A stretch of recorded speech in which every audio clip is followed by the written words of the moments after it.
A few weeks ago, somebody tweeted during the midterm elections in the United States that election day should be made a holiday. And I retweeted saying, well, you're welcome to come to my country and vote. You get the whole week off to allow the military count it. I come from Togo, by the way. It is a beautiful country located in West Africa, but there are some cool, interesting facts about my country. Togo has been ruled by the same family for 51 years, making us the oldest autocracy in Africa. That's a record. We have a second cooler record. We have been ranked 3 times as the unhappiest country on earth. You're all invited. So just to let you know, it's not very cool to live under an autocracy. But the interesting thing is that I have met throughout the course of my activism so many people from different countries, and when I tell them about Togo, the reaction is always, how can you guys allow the same people to terrorize you for 51 years? You know, like you the Togolese, you must be very patient. That's their diplomatic way of saying stupid. You know, and when you live in a free country, there's this tendency of assuming that those who are oppressed tolerate their oppression or are comfortable with it.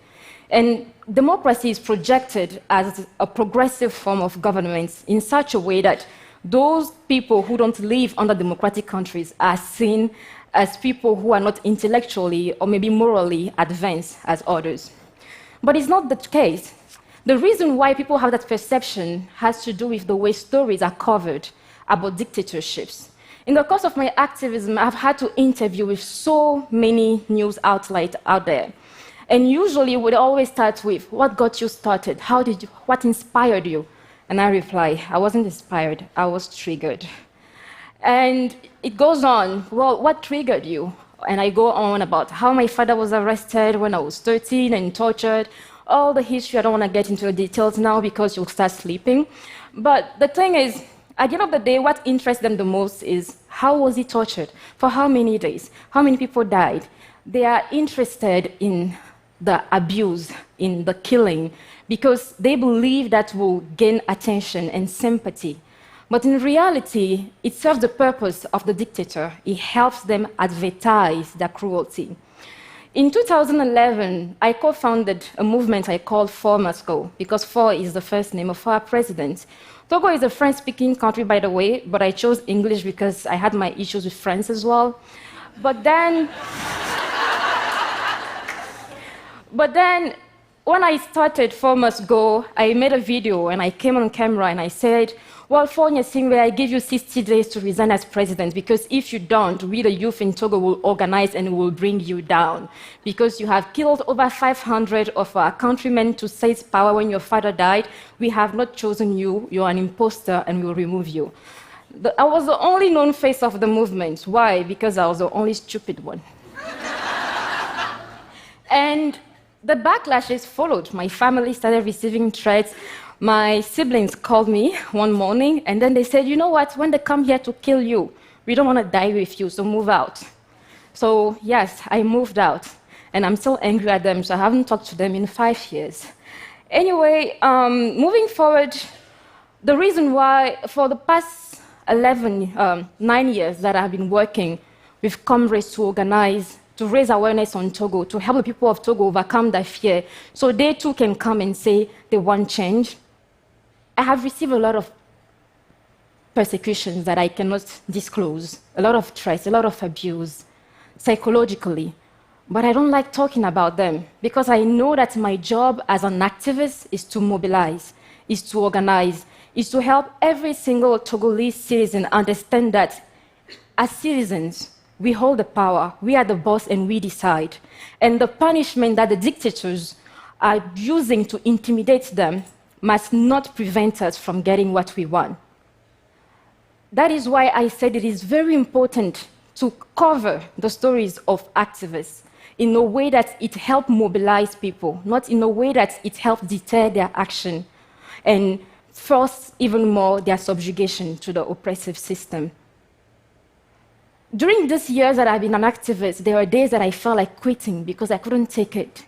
But then, what kept me going? The one thing that kept me going, I remember the story of my grandfather and how he used to walk 465 miles from his village to the city just to protest for independence. Then I remember the sacrifice of my father, who was tortured so many times for daring, protest against the regime. Back in the 70s, they would write pamphlets to raise awareness on the dictatorship. And because they couldn't afford to make copies, they'll reproduce the same pamphlet 500 times each and distribute them. It got to a point where the militaries knew their handwriting. So as soon as they stumble upon one, they go and get them. But I look at that and I'm like, today you have a blog, I don't have to copy the same thing 500 times. I blog and thousands of people read it. By the way, in Togo, they like calling me the WhatsApp girl because I am always on WhatsApp attacking the government. So it's much easier. When I'm angry at the government, I just make an angry note and I send it out and thousands of people share it. I'm rarely discomposed. I'm always angry, by the way.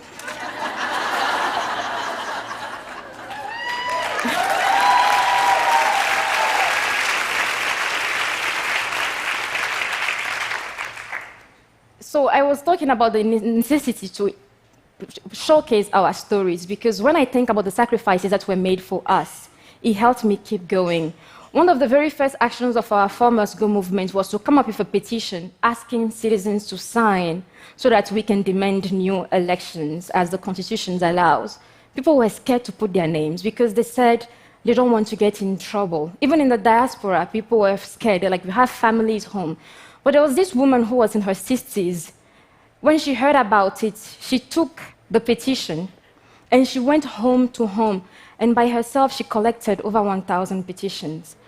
That inspired me so much, and I was like, if a 60-year-old that has nothing more to gain in this regime can do this for us, the young ones, then why should I quit? It is the stories of resistance, the stories of defiance, the stories of resilience that inspire people to get involved, not the stories of abuse and killings and hurt. Because as humans, it's only natural for us to be scared. I would like to share with you a few characteristics of dictatorships so that you can assess your own country and see you are also at risk of joining us.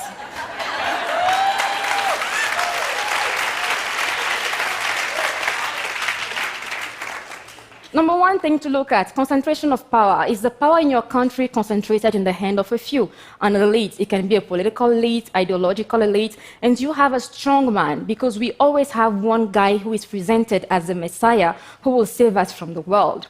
Then the second point is propaganda. Dictators feed on propaganda. They like giving the impression that they are the saviors, and without them, the country will fall apart. And they are always fighting some foreign forces. The Christians, the Jewish, the Muslims, the voodoo priests are coming for you. The communists, when they get here, will all be broke. These kind of things. And our president in particular, he fights pirates. I am very serious. Last year, he bought a boat at $13 million to fight pirates, and 60% of our people are starving. So they are always protecting us from some foreign forces, and this leads to point 3, militarization. Dictators survive by instigating fear, and they use the military to suppress dissident voices, even though they try to give the impression that the military is to protect the nation. And they suppress institutions and destroy them so that they don't have to be held accountable. So do you have a heavily militarized country? And this leads to point 4, what I call human cruelty. When we talk about animals, we say animal cruelty when animals are abused, because there's no charter acknowledged by the UN saying animal rights charter. Point 1, all animals are created equal. So you don't have that. So whenever animals are abused, we say animal cruelty. But when it comes to humans, we say human rights abuses, because you assume that all humans have rights. But some of us are actually still fighting for our right to have rights. So in that condition, I don't talk about human rights abuse or violation. When you live in a country and you have an issue with the president, and the worst thing that can happen is that he bans you from the presidency, you're lucky. When you come to my country and you have an issue with the president, you just run, you disappear, you vanish from the universe, because he can still find you in Turkey. So people like myself, we don't get to live in Togo anymore. And people like myself, we don't get to live in the same place for more than a month because we don't want to be traced. The way they abuse people, the type of cruelty that happens in all impunity under dictatorships are beyond human imagination. The stories of some of the activists that were killed, their bodies dumped in the sea, that were tortured to the point where they lost their hearing or their sight, those stories still haunt me. And sometimes, as an activist, I am less concerned about dying than how it all happened. Sometimes I just sit down and I imagine all scenarios. What are they going to do? Are they going to cut my ears first? Or are they going to cut my tongue because I'm always insulting them?